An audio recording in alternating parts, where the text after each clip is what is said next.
तो दोस्तों आज 13 नवंबर 2020 शुक्रवार का दिन हो चुका है। तो आइए फटाफट से बात कर लेते हैं आज के ताजा खबरों की और आज की बड़ी खबरों की। दोस्तों आज की बड़ी खबरों में जीमेल आईडी चलाने वालों के लिए गूगल की तरफ से एक बड़ी खबर आई है। ताजा जानकारी के मुताबिक आने वाले दिनों में आपका जीमेल अकाउंट बंद हो सकता है। ऐसा किस लिए होगा, गूगल की तरफ से क्या बड़ी खबर आई है, अभी हम आपको इसके बारे में पूरी रिपोर्ट बताएंगे। इसके अलावा आज की बड़ी खबरों में OTT प्लेटफॉर्म ऐप को लेकर बड़ी खबर आई है। ताजा जानकारी के मुताबिक अब सरकार ने इन सभी ऐप पर शिकंजा कस दिया है। आने वाले दिनों में अडल्ट सीन यानी कि गंदे सीन वाले वेब सीरीज या फिल्में रिलीज नहीं हो सकेंगी। अब सरकार ने इस पर अपना शिकंजा कस दिया है, क्योंकि इंटरनेट पर बहुत सारी ऐसी वेब सीरीज आ रही हैं, बहुत सारे ऐसे वीडियोस आ रहे हैं जिनमें गाली गलौज भरपूर दिखाई जाती है। तो अब आने वाले दिनों में ऐसा नहीं होगा। सरकार की तरफ से इन सभी चीजों पर कौन सा नया कानून आने वाला है, अभी हम आपको इसके बारे में भी बताएंगे। इसके अलावा आज की बड़ी खबरों में पूरे देश के लिए भारत सरकार की तरफ से एक बड़ी खबर आई है। ताजा जानकारी के मुताबिक एक बार फिर से भारत सरकार की तरफ से राहत पैकेज जारी किया गया है। सरकार की तरफ से 12 बड़ी घोषणाएं की गई हैं। आपको बता दें कि इन घोषणाओं से देश के सभी नागरिकों पर सीधे असर पड़ सकता है। तो भारत सरकार की तरफ से ये जो बड़ी खबर आई है राहत पैकेज को लेकर, अभी हम आपको इसके बारे में भी बताएंगे। इसके अलावा पीएम मोदी को लेकर भी एक बड़ी खबर आई है। साथ ही में आज की बड़ी खबरों में PUBG गेम को लेकर भी एक बड़ी खबर आई है। साथ ही में आपको बता दें कि एक बार फिर से बॉलीवुड के बड़े अभिनेता ने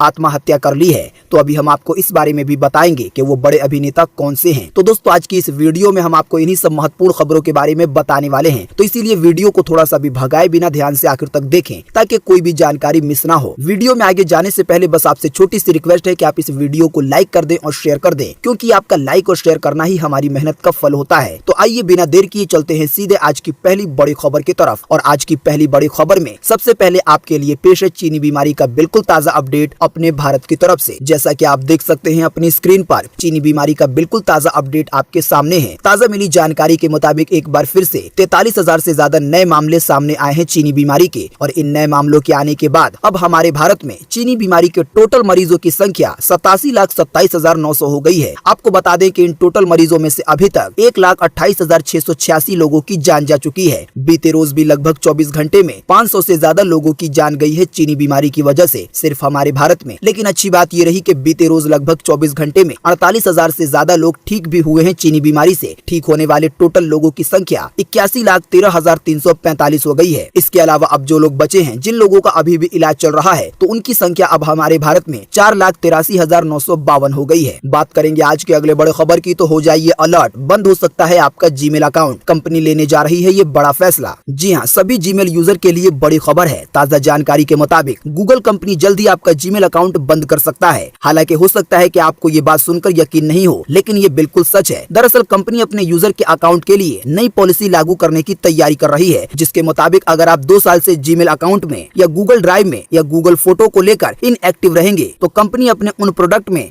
आपके कंटेंट को हटा सकती है जिनमें आप इनएक्टिव रहते हैं, यानी जिनका आप इस्तेमाल नहीं करते। बिल्कुल आसान सी भाषा में कहें तो अगर आप अपने किसी जीमेल अकाउंट को 2 साल से लॉगिन नहीं कर रहे हैं, तो ऐसे जीमेल अकाउंट को बंद किया जा सकता है। इसके अलावा अगर आप गूगल ड्राइव का यूज करते हैं या गूगल फोटो ऐप का यूज करते हैं, तो ये पॉलिसी इन सर्विस पर भी लागू होगी। गूगल कंपनी की तरफ से सभी लोगों के लिए एक और बड़ी खबर है। जैसा कि आप देख सकते हैं अपनी स्क्रीन पर कि नए साल से गूगल फोटोज के साथ नहीं मिलेगी अनलिमिटेड स्टोरेज। आने वाला है गूगल का नया नियम। जी हाँ, पिछले कुछ सालों में यदि आप गौर से देखेंगे तो आपको पता चलेगा कि गूगल कंपनी अपनी सेवाओं को लेकर लगातार कोई न कोई प्लानिंग बना रही है और इसे बदल रही है। ताजा जानकारी के मुताबिक वहीं अब कंपनी ने अपने लाखों ग्राहकों को झटका देते हुए गूगल फोटोज ऐप के साथ मिलने वाली अनलिमिटेड स्टोरेज को हटाने का फैसला लिया है। ताजा जानकारी के मुताबिक गूगल ने कहा है कि जून 2021 से गूगल फोटोज के साथ हाई क्वालिटी फोटोज के लिए फ्री स्टोरेज नहीं मिलेगी। अगर आप गूगल फोटोज ऐप के अंदर अपने फोटो को सेव रखते हैं, तो सीधे शब्दों में आपको बता दें कि 1 जून 2021 से गूगल फोटोज में स्टोरेज होने वाली फोटो या वीडियो की स्टोरेज के लिए आपको जीमेल अकाउंट के साथ मिलने वाली 15 GB फ्री स्टोरेज का इस्तेमाल करना होगा। अगर आपका डाटा 15 GB से ऊपर चला जाता है तो गूगल उसे हटा सकता है, यानी कि आपके फोटो और वीडियो और दूसरे कंटेंट का साइज इतना ज्यादा हो जाता है कि वो 15 GB स्टोरेज को क्रॉस कर जाए, तो उसको फिर गूगल डिलीट कर सकता है। लेकिन अगर आप चाहते हैं कि 15 GB से भी ज्यादा डाटा का आप इस्तेमाल करें, तो इसके लिए आपको गूगल की पेड सर्विस लेनी होगी और इसके लिए आपको हर साल या हर महीने पैसे देने होंगे। आपकी जानकारी के लिए बता दें कि गूगल ने हाल ही में गूगल वन नाम से एक नई सेवा शुरू की है, जो कि क्लाउड स्टोरेज की सेवा है। अगर आपका काम 15 GB में नहीं चलता है, तो आपको फिर ये पेड सर्विस लेनी होगी। बात करेंगे आज के अगले बड़े खबर की, तो सरकार की सेंसरशिप के बाद OTT प्लेटफॉर्म पर क्या हो सकते हैं बड़े बदलाव। आने वाले दिनों में शायद नहीं रिलीज होगी गंदी और गाली गलौज वाली फिल्में या वेब सीरीज। जी हाँ, OTT प्लेटफॉर्म यानी यानी कि Netflix, Amazon prime video, MX player, Hotstar, इस तरह के जो भी ऐप हैं यानी कि ऑनलाइन वीडियो स्ट्रीमिंग प्लेटफॉर्म और न्यूज वेबसाइट, अब ये सभी सूचना एवं प्रसारण मंत्रालय के तहत आएंगे। केंद्र सरकार ने बुधवार को एक नोटिफिकेशन जारी करते हुए इस बात की जानकारी दी है। राष्ट्रपति रामनाथ कोविंद ने भी इस नोटिफिकेशन पर हस्ताक्षर कर दिए हैं, यानी कि आने वाले दिनों में अब ये एक कानून बन जाएगा। लेकिन इस बारे में अभी कोई दिशा निर्देश यानी कि कोई नियम नहीं जारी किए गए हैं। बता दें कि लंबे समय से OTT और ऑनलाइन कंटेंट को लेकर सेंसर करने की मांग चल रही थी। दोस्तों, अगर आपको पता नहीं है तो हम आपको बता दें कि अभी इस समय जो भी फिल्में रिलीज होती हैं पर्दे पर, तो वो पहले सेंसर की जाती हैं सेंसर बोर्ड की तरफ से, यानी कि उन फिल्मों को पहले सरकार का डिपार्टमेंट देखता है और ये फैसला करता है कि इसे लोगों तक पहुंचाना है या नहीं, यानी कि इसे रिलीज करना है या नहीं। अगर फिल्म के अंदर बहुत ज्यादा उल्टे सीधे सीन होते हैं या गाली गलौज होता है तो सेंसर बोर्ड उसे काट देता है। लेकिन आपको बता दें, इस समय OTT प्लेटफॉर्म पर जैसे नेटफ्लिक्स पर या अमेजॉन प्राइम वीडियो पर जो वीडियो या वेब सीरीज आते हैं तो उसको सरकार के डिपार्टमेंट की तरफ से सेंसर नहीं किया जाता है, यानी कि उन्हें चेक नहीं किया जाता। और इसी की वजह से इंटरनेट पर जो भी OTT प्लेटफॉर्म है तो अब उन पर इस तरह की वेब सीरीज आती हैं जिनमें बिल्कुल खुल्लम खुल्ला गालियां दिखाई जाती हैं और अश्लीलता की सभी हदें पार की जाती हैं, यानी कि बहुत ज्यादा उल्टे सीधे सीन दिखाए जाते हैं। लेकिन आने वाले दिनों में शायद अब ऐसा नहीं होगा, क्योंकि अब इन सभी वेब सीरीज को और वीडियोस को पहले सेंसर बोर्ड सेंसर करेगा, उसके बाद ही ये रिलीज हो सकेंगी। साथ ही में जो न्यूज पोर्टल है यानी कि जो न्यूज वेबसाइट है तो अब उनको भी रजिस्ट्रेशन करवाना होगा प्रसारण मंत्रालय से, तभी वो पोर्टल चला पाएंगे। तो आने वाले दिनों में जो भी उल्टे सीधे वीडियो या वेब सीरीज आती थी तो इन पर लगाम लगने वाली है। आपको एक चौंकाने वाली बात साथ में बता दें कि OTT प्लेटफॉर्म के वेब सीरीज में कई सारी लड़कियां या महिलाएं ऐसी काम करती हैं जिनसे जबरन वो काम करवाया जाता है, यानी कि उनका शोषण किया जाता है। बात करेंगे आज के अगले बड़े खबर की, तो सरकार ने आत्मनिर्भर भारत पार्ट 3 का किया ऐलान। आइए इसके बारे में बताएं महत्वपूर्ण घोषणाएं। जी हां, चीनी बीमारी और लॉकडाउन के चलते अर्थव्यवस्था पर पड़े प्रभाव को देखते हुए केंद्र सरकार ने गुरुवार को आत्मनिर्भर भारत के पार्ट 3 पैकेज का ऐलान किया। इस राहत पैकेज के तहत केंद्र सरकार ने लगभग 2,65,000 करोड़ रुपए के लिए 12 घोषणाएं की हैं, यानी कि एक बार फिर से पूरे देश के लिए राहत की घोषणा की गई है। बहुत सारे ऐसे काम है सरकार जिनमें पैसे लगाने वाली है और इन पैसों की रकम 2,65,080 करोड़ है। ताजा जानकारी के मुताबिक वित्त मंत्री निर्मला सीतारमन ने आत्मनिर्भर भारत में रोजगार योजना का ऐलान किया है। इससे ज्यादा से ज्यादा कर्मचारी EPFO से यानी कि PF से जुड़ सकेंगे और PF खाता का फायदा उठा पाएंगे। साथ ही में आपको बता दें कि सरकार ने जिस राहत पैकेज का ऐलान किया है तो इस राहत में से 18,000 करोड़ रुपए PM शहरी आवास योजना के लिए उपलब्ध करवाई जाएगी, यानी कि आने वाले दिनों में इस योजना से गरीब लोगों को पक्का घर मिलेगा। इसके अलावा ये घोषणा की गई है कि घर खरीदारों को टैक्स में राहत दी जाएगी। साथ ही में PM गरीब कल्याण रोजगार योजना के तहत 10,000 करोड़ रुपए की राशि दी जाएगी इसी राहत पैकेज में से। साथ ही में इसी के साथ एक और बड़ी खबर है, सरकार की तरफ से जो राहत पैकेज का ऐलान किया गया है तो इस राहत पैकेज में से 900 करोड़ रुपए चीनी बीमारी के लिए निकाले जाएंगे, यानी कि चीनी बीमारी की दवा के लिए। जैसा कि आप जानते हैं कि चीनी बीमारी हमारे देश में या कह लें पूरी दुनिया भर में किस तरीके से अपना प्रकोप बरसा रही है। आने वाले दिनों में चीनी बीमारी की दवा आ सकती है। अच्छी बात यह है कि चीनी बीमारी की ये दवा सरकार की तरफ से लोगों को दी जाएगी और इसी की वजह से सरकार ने अभी 900 करोड़ रुपए इसके लिए आवंटित किए हैं, यानी कि इतने पैसे चीनी बीमारी की दवा में लगाए जाएंगे ताकि ये लोगों तक आसानी से पहुंच सके। दोस्तों, भारत सरकार की तरफ से जो आत्मनिर्भर भारत का पैकेज का ऐलान किया गया है, सरकार की तरफ से ये जो 12 बड़ी घोषणाएं की गई हैं, अभी हम आपको इसके बारे में और ज्यादा जानकारी बताएंगे, तो बने रहिए हमारे साथ। लेकिन आइए इससे पहले जान लेते हैं आज की और भी महत्वपूर्ण खबरें। बात करेंगे आज के अगले बड़े खबर की, तो JNU के कार्यक्रम में PM मोदी बोले, राष्ट्र हित में ठीक नहीं विचारधारा का टकराव। जी हाँ, प्रधानमंत्री नरेंद्र मोदी ने बीते रोज गुरुवार को जवाहरलाल नेहरू विश्वविद्यालय के परिसर में स्वामी विवेकानंद की प्रतिमा का अनावरण किया।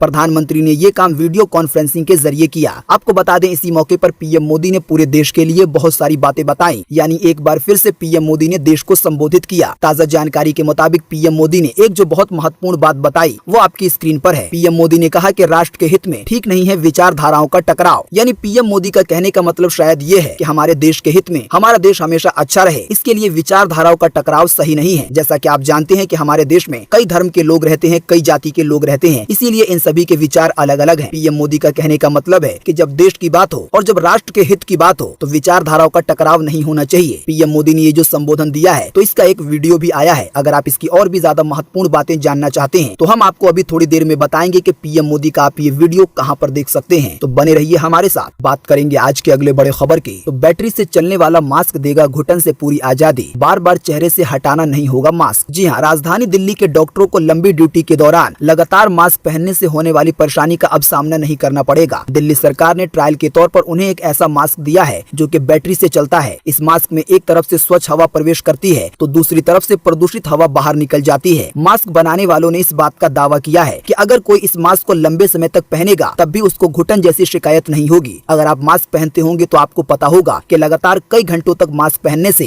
सांस लेने जैसी समस्याएं सामने आ जाती हैं और बहुत सारे लोगों को इसकी वजह से दिक्कत आती है। लेकिन ये जो नया मास्क आया है तो ये बैटरी से चलता है। ताज़ा जानकारी के मुताबिक मास्क के 2 सिरे हैं और दोनों ही सिरों पर N95 फिल्टर लगा हुआ है। फिलहाल तो इसे ट्राई के रूप में डॉक्टरों को दिया गया है, लेकिन आने वाले दिनों में इस तरह का मास्क मार्केट में भी आ सकता है आम लोगों के लिए। बात करेंगे आज के अगले बड़े खबर की, तो अभिनेता आसिफ बसरा ने की फांसी लगाकर आत्महत्या। जी हाँ, बॉलीवुड के लिए साल 2020 काल के समान रहा है। एक के बाद एक कई सितारों ने इस साल दुनिया को अलविदा कह दिया है। अभी हाल ही में खबर आई है कि अभिनेता आसिफ बसरा का भी निधन हो गया है। ताज़ा जानकारी के मुताबिक आसिफ ने हिमाचल प्रदेश के कांगड़ा जिले के धर्मशाला में फांसी लगाकर आत्महत्या कर ली है। दोस्तों, अगर आप आसिफ बसरा को नाम से नहीं जानते तो उनकी तस्वीर आपकी स्क्रीन पर है, फिर आप उन्हें पहचान जाएंगे। आसिफ बसरा ने आत्महत्या क्यों की है, फिलहाल इस बारे में कोई जानकारी नहीं मिली है, लेकिन आने वाले दिनों में इस पर जानकारी आ सकती है। बात करेंगे आज के अगले बड़े खबर की, तो गाय के गोबर से बना ये कमाल का मास्क, फेंका तो बन जाएगा खाद। जी हाँ, हिमाचल में गाय के गोबर से बने पेपर मास्क का इस्तेमाल करके अब आप सुरक्षित रह सकते हैं। ताज़ा जानकारी के मुताबिक ये मास्क जो पेपर गाय के गोबर के जरिए से बनता है तो उसी पेपर से बनाया जाता है, इसीलिए ये पूरी तरीके से इको फ्रेंडली होता है। अगर आप इस मास्क को फेंक देंगे पहनने के बाद तो ये ऑटोमेटिक खाद बन जाएगा, यानी कि इससे किसी भी तरह का कचरे का या पोल्यूशन का खतरा नहीं होगा। आप में से बहुत सारे लोगों ने इस तरह के मास्क को देखा होगा। अगर नहीं देखा है तो आने वाले दिनों में मार्केट में आपको इस तरह के भी मास्क देखने को मिल सकते हैं। बात करेंगे आज के अगले बड़े खबर की, तो बिहार राजनीति में अगले 100 घंटे अहम इन 5 मसलों पर रहेगी नजर। जी हाँ, जैसा कि आप जानते हैं कि अभी हाल ही में बिहार में विधानसभा के चुनाव हुए और इस चुनाव में एनडीए की जीत हुई, लेकिन आपको बता दें जीतने के बाद मुख्यमंत्री कौन बनेगा इस पर लग रहा है शायद कोई पेंच फंस गया है। ताज़ा जानकारी के मुताबिक अगले 100 घंटे के अंदर ये फैसला हो जाएगा कि अगर नीतीश कुमार 7वीं बार बिहार के सीएम के रूप में शपथ लेंगे तो वो इसके लिए पहले की तरह सहज रहेंगे या असहज रहेंगे, यानी कि नीतीश कुमार इस बार बिहार के मुख्यमंत्री बनेंगे या नहीं। सबसे पहले आपको बता दें कि बिहार में विधानसभा की 243 सीटें हैं और बहुमत पाने के लिए यानी कि सरकार बनाने के लिए 122 सीटों की जरूरत है। लेकिन आपको बता दें एनडीए ने 125 सीटें जीती, यानी कि बहुमत का आंकड़ा पार कर लिया। लेकिन आपको बता दें जो एनडीए है वो कई पार्टियों को मिलकर बनती है। एनडीए में बीजेपी पार्टी है और नीतीश कुमार की पार्टी है, इसके अलावा और भी दल हैं। ताज़ा जानकारी के मुताबिक एनडीए में जो 2 दल हैं तो उन दोनों को ही 4-4 सीटें मिली हैं। लेकिन अब उन पार्टियों की तरफ से ये मांग की जा रही है कि उनकी पार्टी का भी एक डिप्टी सीएम होना चाहिए। आने वाले 100 घंटे के अंदर एनडीए की मीटिंग होने वाली है, इसी में बीजेपी पार्टी तय करेगी कि ये जो दूसरे दल हैं जिनके पास 4-4 सीटें हैं तो इनकी मांगों को मानना है या नहीं। दोस्तों, आपको बता दें कि अगर इन मांगों को नहीं माना जाएगा तो एक रिपोर्ट में ऐसा तरीका बताया गया है जिससे तेजस्वी यादव भी मुख्यमंत्री बन सकते हैं। ताज़ा जानकारी के मुताबिक एनडीए के पास जो अभी 2 दल हैं जिनके पास 4-4 सीटें हैं तो इन लोगों की टोटल सीटें 8 हैं। वहीं आपको बता दें जो महागठबंधन पार्टी है यानी कि लालू यादव वाली पार्टी और कांग्रेस की पार्टी, तो इन दोनों के पास मिलाकर 100 सीटें हैं। लेकिन अगर ये 2 दल लालू यादव वाली पार्टी से मिल जाते हैं तो फिर उनके पास 118 सीटें हो जाएंगी। अगर आपको पता नहीं है तो हम आपको बता दें कि इस बार असदुद्दीन अवैसी की पार्टी ने भी बिहार में 5 सीटें जीती हैं। अगर असदुद्दीन अवैसी अपनी 5 सीटें महागठबंधन में शामिल कर देते हैं तो फिर ये आंकड़ा 123 हो जाएगा, यानी कि फिर तेजस्वी यादव भी मुख्यमंत्री बन सकते हैं। लेकिन ऐसा होगा ये कोई मुमकिन नहीं है, बस ये बातें एक जानकारी के तौर पर बताई गई हैं। आने वाले 100 घंटे के अंदर ये पता चल जाएगा कि बिहार में इस बार का मुख्यमंत्री कौन होगा। हालांकि आपको बता दें कि बीजेपी पार्टी की तरफ से काफी पहले से ही कहा जा रहा है कि बिहार के मुख्यमंत्री नीतीश कुमार ही रहेंगे, लेकिन अगले 100 घंटे में फाइनल रिजल्ट आएगा। बात करेंगे आज के अगले बड़े खबर की, तो बिहार चुनाव को लेकर एक और बड़ा अपडेट। हार के बाद तेजस्वी यादव बोले जनता ने हमें जिताया लेकिन चुनाव आयोग ने एनडीए के पक्ष में दिया नतीजा। जी हाँ, बिहार चुनाव को लेकर एक और बड़ी खबर भारत में चल रही है। जैसा कि हम आपको बता चुके हैं कि महागठबंधन को 110 सीटें मिली हैं बिहार के चुनाव में, लेकिन आपको बता दें तेजस्वी यादव का ये आरोप है कि असल में वो जीतने वाले थे, लेकिन चुनाव आयोग ने एनडीए के पक्ष में नतीजा दिया है। एक रिपोर्ट में ये कहा गया है कि 20 सीटों पर मतगणना करने के समय धांधली की गई है, यानी कि वोटों की गिनती के समय, और इसी की वजह से तेजस्वी यादव का मानना है कि वो हार गए हैं। आपको बता दें तेजस्वी यादव ने इस बात का ऐलान किया है कि अगर जनवरी तक राज्य के लोगों को रोजगार और दूसरी समस्याओं का हल नहीं मिलेगा तो फिर वो आंदोलन शुरू कर देंगे। बात करेंगे आज के अगले बड़े खबर की, तो पबजी मोबाइल की भारत में वापसी हुई कंफर्म, खुद कंपनी ने कही ये बात। जी हाँ, पबजी मोबाइल गेम को लेकर अभी हाल ही में ये खबर आई थी कि पबजी मोबाइल गेम एक बार फिर से भारत में वापसी कर सकता है, लेकिन उस समय ये ऊपर की खबरें थी, लेकिन अब इस खबर को खुद कंपनी ने कंफर्म कर दिया है। ताज़ा जानकारी के मुताबिक करीब 1 महीने के बाद पबजी मोबाइल ने भारत में वापसी की पुष्टि कर दी है। पबजी कॉर्पोरेशन ने भारत में पबजी मोबाइल की वापसी का ऐलान कर दिया है। साथ ही में कहा गया है कि भारतीय यूजर के लिए स्पेशल गेम भी लॉन्च किए जाएंगे। खास बात यह है कि इस बार पबजी कंपनी किसी भी चाइनीज कंपनी के साथ नहीं रहेगी और इसीलिए ये भारत में बिल्कुल आसानी से चल सकती है। तो जो भी लोग पबजी गेम को मिस कर रहे थे तो उन लोगों को आने वाले दिनों में जल्दी पबजी गेम खेलने को मिलेगा, क्योंकि अब कंपनी ने भी इस बात की पुष्टि कर दी है। पबजी कॉर्पोरेशन ने इस बात का भी ऐलान किया है कि वो गेमिंग इंडस्ट्री में भारत के अंदर $100 मिलियन $1 का निवेश करेगी। यानी कि PUBG कंपनी की तरफ से आने वाले दिनों में आपको और भी दूसरे गेम देखने को मिलेंगे जिसे आप खेल पाएंगे। बात करेंगे आज के अगले बड़े खबर की, तो देखिए कौन है पूरी दुनिया में चल रहे इंटरनेट का मालिक। बड़ा ही गजब का है ये सवाल। जी हाँ, जैसा कि आप जानते हैं कि अभी पूरी दुनिया इंटरनेट से सराबोर हो चुकी है। हमें कोई भी काम करना होता है तो हम अपना फोन या लैपटॉप उठाते हैं और इंटरनेट की मदद से उसे आसानी से कर लेते हैं। कोई दूसरे देश में बैठा हो लेकिन इंटरनेट की मदद से हम उससे बिल्कुल आसानी से कनेक्ट हो जाते हैं। लेकिन इसी बीच एक सवाल उठा है कि जो पूरी दुनिया में इंटरनेट चल रहा है तो उसका आखिर मालिक कौन है। हम जानते हैं कि कंपनी चाहे कितनी भी बड़ी हो, उसका कोई न कोई एक मालिक होता है। तो क्या इंटरनेट का भी कोई मालिक है? दोस्तों, इस खबर के बारे में हम आपको नहीं बताएंगे क्योंकि ये बड़ा ही गजब का सवाल है। हम आपको इसके लिए इसी वीडियो के नीचे डिस्क्रिप्शन में एक लिंक देंगे जिस पर आप क्लिक करके एक आर्टिकल देखेंगे और उस आर्टिकल के जरिए आपको पता चलेगा इस सवाल का जवाब। दोस्तों, असल में इस सवाल का जवाब 2 लाइन का या 3 लाइन का नहीं है कि मैं आपको फटाफट से बता दूं। इस सवाल का जवाब जानने के लिए आपके पास इंटरनेट से जुड़ी कुछ जानकारी होनी चाहिए और वो जानकारी बड़ी ही रोचक है। तो आप उसे जाकर एक बार जरूर देखें लिंक द्वारा। लेकिन इसको देखने से पहले आप देख लीजिए आज की और भी महत्वपूर्ण खबरें, क्योंकि अभी भी महत्वपूर्ण खबरें बाकी हैं। बात करेंगे आज के अगले बड़े खबर की, तो धनतेरस के दिन खरीद लें ये एक चीज, माँ लक्ष्मी की बनी रहेगी कृपा, यानी कि धन आता रहेगा। जी हाँ, धनतेरस के पावन दिन नया सामान खरीदने की परंपरा है। धनतेरस के पावन दिन नए सामान की खरीदारी करना शुभ होता है। जानकारी के मुताबिक धनतेरस के पावन दिन नया सामान खरीदने की परंपरा है। धनतेरस के पावन दिन नए सामान की खरीदारी करना शुभ माना जाता है। इस दिन लोग कई तरह की चीजों की खरीदारी करते हैं। धार्मिक मान्यताओं के अनुसार इस दिन सोना चांदी खरीदना शुभ होता है। इस साल दिवाली से एक दिन पहले यानी कि 13 नवंबर 2020 शुक्रवार को यानी कि आज धनतेरस का पावन पर्व मनाया जाएगा। धार्मिक मान्यताओं के अनुसार धनतेरस के पावन दिन झाड़ू खरीदना शुभ होता है। झाड़ू को माँ लक्ष्मी का प्रतीक माना जाता है। झाड़ू खरीदने से माँ लक्ष्मी की विशेष कृपा होती है, यानी कि अच्छा धन आता है, ऐसा कह सकते हैं। धार्मिक मान्यताओं के अनुसार धनतेरस के दिन झाड़ू खरीदने से गरीबी दूर होती है। साथ ही में आपको बता दें कि धनतेरस के दिन झाड़ू खरीदने से धार्मिक मान्यताओं के अनुसार सुख समृद्धि आती है। धार्मिक मान्यताओं के अनुसार धनतेरस के दिन झाड़ू की खरीदारी विषम संख्या यानी कि ऑड संख्या में करनी चाहिए। आप धनतेरस के दिन 3 झाड़ू खरीद सकते हैं। धनतेरस के पावन दिन झाड़ू खरीदना शुभ माना जाता है, यानी कि आपको ऑड में झाड़ू खरीदना है, या तो आप 1 खरीदें या तो 3 या तो 5 इस तरीके से। तो इसी एक चीज के खरीदने से धनतेरस के दिन धार्मिक मान्यताओं के अनुसार माँ लक्ष्मी की कृपा होती है। बात करेंगे आज के अगले बड़े खबर की, तो धनतेरस के दिन सस्ता हुआ सोना, आइए बताएं ताजा भाव। जी हाँ, धनतेरस से एक दिन पहले यानी कि बीते रोज गुरुवार को सोना चांदी सस्ता हुआ। हालांकि सोना चांदी में मामूली गिरावट आई है। ताजा जानकारी के मुताबिक सोना मात्र 81 रुपए सस्ता हुआ है। इस सस्ताई के बाद अभी 10 ग्राम सोने की कीमत 50,057 रुपए है राजधानी दिल्ली में। अगर बात की जाए चांदी की, तो चांदी के दामों में 4 रुपए प्रति किलो पर गिरावट आई है और इस गिरावट के बाद अभी आपको 1 किलो चांदी राजधानी दिल्ली में 62,037 रुपए का मिलेगा। दोस्तों, अगली खबर के बारे में बताने से पहले आपके लिए एक बड़ा सर्वे और एक बड़ा सवाल। अगर आप इसमें हिस्सा लेंगे और इस सर्वे का जवाब देंगे तो इससे बहुत कुछ पता चलेगा पूरे देश के लिए। जैसा कि अभी हमने आपको थोड़ी देर पहले एक खबर के तहत बताया कि अब जो OTT प्लेटफॉर्म पर वेब सीरीज आते हैं या जो फिल्में आती हैं तो अब वो भी सेंसर की जाएंगी, यानी कि उनको चेक किया जाएगा ताकि भारत में गाली गलौज वाली या बहुत ज्यादा अश्लीलता वाली कोई वीडियो या कोई वेब सीरीज अब रिलीज ना हो सके। आपको बता दें इससे बच्चों पर भी बहुत ज्यादा गलत असर पड़ रहा है। तो आप हमें इसी वीडियो के नीचे कमेंट बॉक्स में कमेंट करके बताएं कि जिन वेब सीरीज में या फिल्मों में बहुत ज्यादा गाली गलौज की जाती है या जिनमें अश्लीलता की सारी हदें पार की जाती हैं, बहुत ज्यादा उल्टे सीधे और गंदे सीन दिखाए जाते हैं, तो क्या इस तरह के वेब सीरीज को और इस तरह के फिल्मों को रोकना सही फैसला होगा या गलत फैसला होगा सरकार का? फटाफट से अपना जवाब आप इसी वीडियो के नीचे कमेंट बॉक्स में लिखें अपने पर्सनल राय के साथ। आपके दिए हुए जवाब से बहुत कुछ पता चलेगा। आप क्या चाहते हैं कि इस तरह के वीडियो या इस तरह के वेब सीरीज आने चाहिए या नहीं आने चाहिए?